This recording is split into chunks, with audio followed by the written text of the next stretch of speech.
An important consideration when identifying any lock case will be the faceplate specification.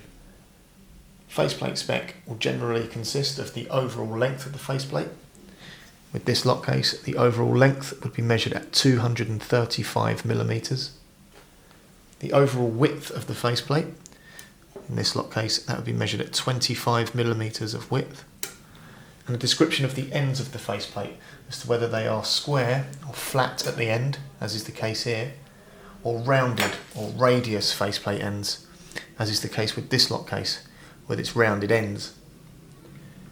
Some lock cases will feature a removable faceplate rather than a fixed faceplate, and in such cases it would be the removable section that is measured and described in the faceplate spec, not the forend behind it, but the faceplate trim itself.